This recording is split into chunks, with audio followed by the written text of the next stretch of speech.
we'll first hear from Professor Mitsuo Ikeda, then we'll hear from RMIT's Emeritus Professor Michael Berry, who is a renowned scholar of urban studies, housing and public policy, and is located in RMIT's Centre for Urban Research. Mike's been at RMIT for a very long time, focusing on urban development processes, urban social theory, economics and public policy, as well as housing markets and policy. And he's played significant national roles, such as being the director of Ahuri for a period of time as well. So I will now hand over to Professor Mitsuo Ikeda for 5 minutes, and then we'll have some further remarks from Mike Berry. And I do have a little bell. Here we go. So at 5 minutes, we'll sound that bell and move on to the next speaker. Thank you for Professor Dodson for chairing this event. I'm Professor Mitsuho Ikeda, Director of Center for the Study of Cool Design at Osaka University. It is a real pleasure to be able to join this virtual book launch today. In particular, I'm delighted to have opportunity to co-host this event with RMIT Center for Urban Research led by Professor Dodson. Over the past 3 years, since Brandon joined our center, we have collaborated with Royal Melbourne in a number of ways, and Professor Larissa Hughes is visiting professor at our center. The Center for Study of Cool Design, CSCD, was established in July 2016, and although our goal is mainly to develop improved educational programs, we are required to address the many challenges facing our world today. As such, we do a lot of work at community level. You may know that Japanese local community, particularly those outside of big cities, are confronted with falling birth rate, aging populations, depopulations through out-migration and economic decline. In response, we need to find a new way to relativize these communities, and sometimes this may come down to ethical conversations about what is right course of action. I'm a cultural anthropologist and ethnographer with a specific focus on political economy of health and indigenous social movement. I have worked extensively in research field in various areas of Central America. As you can imagine, both ethical and respectful approaches are critically important. Indeed, I have organized educational workshop on research ethics for students and faculty at Osaka University. Ethics is becoming an increasingly visible component in research activities. For example, last year, we established a new research center on ethical issues. The primary concern of this new center is how to effectively evaluate the ethical, legal, and social implications of new and emerging technologies. These kind of assessment will become increasingly important, especially in the area of biotechnology and information sciences. Anyway, after reading the book entitled Ethical Cities, I also appreciated that we needed to go after a broader ethical framework for our communities, ethics, cities, and society as a whole. Interestingly, the author don't talk about some kind of utopian endpoint for cities, but rather implies that we should think in terms of an ethical trajectory or orientation. I'm very impressed with the author's both moral and practical idealistics. There is an unavoidable degree of cultural relativism that will influence the formation of ethical cities. Generally speaking, each local ethics has dynamic entities that never stay in same locus in world geopolitical time and space.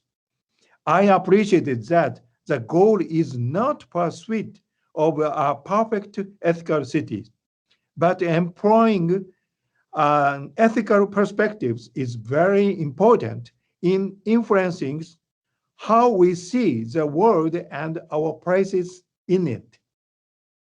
We now confirm that our authors avoid being too prescriptive, but rather share with us examples of what cities are already doing.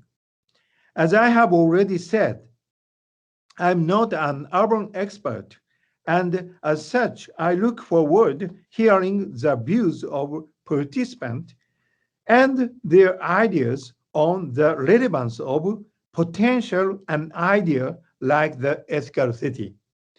Thank you, and I look forward your contributions. Thank you very much. Thank you, Professor Ikeda, for your opening remarks. Very interesting and insightful. I now call on Professor Mike Berry to offer his thoughts. Ethical Cities is an important book, but it's also a very timely book. The first 2 decades of the 21st century has been defined by A, remorselessly rising social inequality and exclusion, and B, a rolling series of social and environmental crises punctuated by the GFC and the Great Pandemic. However, the glaring problems created by both these dramatic events should not be allowed to hide the equally critical realisation that all this surface chaos has overlaid and partly hidden the deep embedded structures of inequality, insecurity and injustice that gained a solid grip during the last 3 decades of the 20th century, by which I mean the economic victory of shareholder capitalism and the political triumph of neoliberal ideology and policy. These deep currents of incivility have been driven by and focused on the ways in which cities and metropolitan regions and their networked interrelationships have systematically undercut older communitarian relations of reciprocity and mutual support. Such traditional functions of cities throughout history provided safe places for urban dwellers, albeit often in situations of extreme inequalities of power and privilege. But historically, the harsh yoke of social control was often softened in most cases by the self-imposed limits to the expression of power and the assertions of privilege by the urban elites and by the native resilience of subject peoples, self-organising structures of cooperation.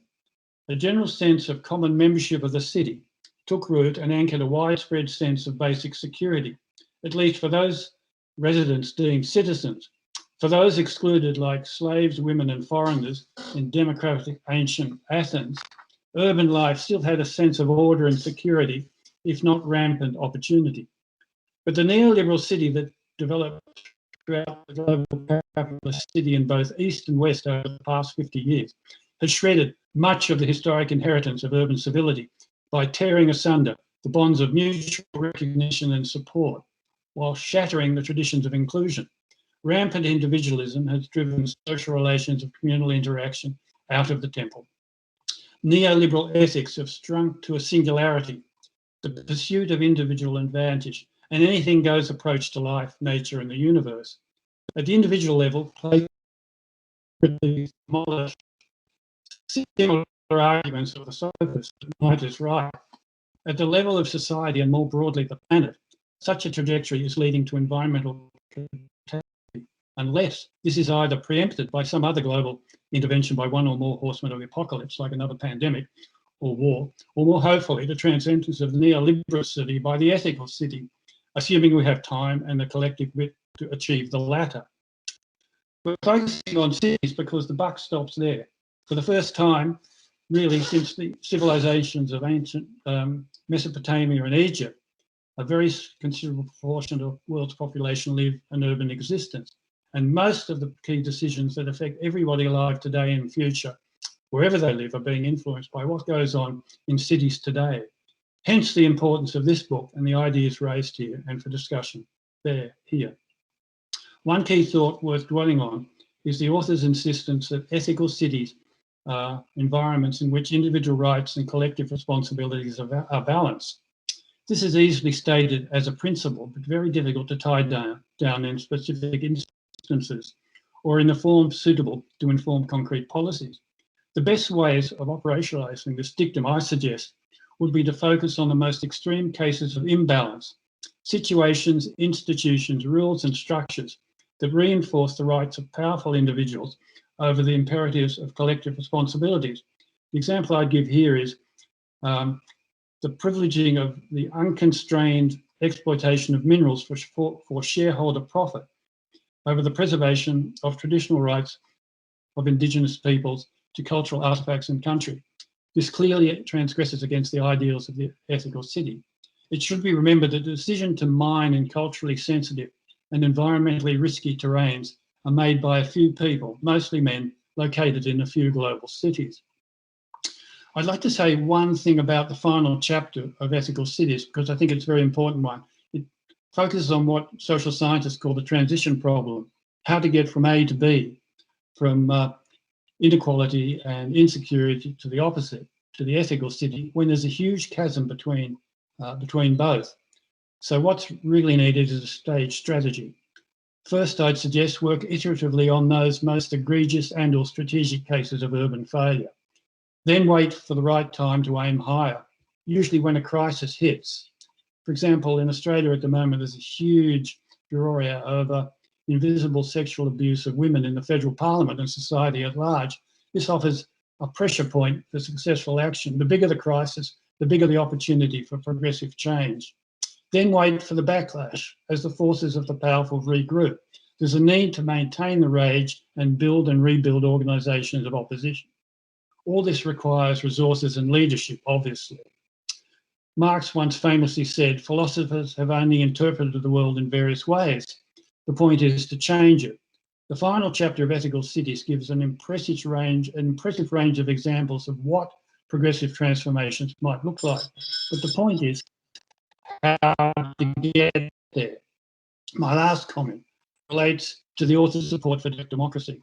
I think this is a difficult issue to grasp because I don't think we should be opposing different forms of democracy.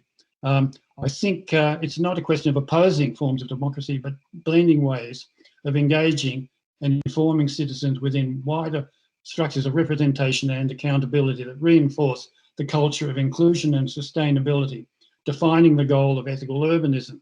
By coincidence, I have a book coming out this July called Democracy and Justice, a Regressive Agenda for the 21st Century. And with that shameless plug, it's back to you, Chair. Well, thank you very much, Mike, for your insightful comments and for, I guess, placing the book within the contemporary global and even national and local scales through that interpretation. So thank you, Mike.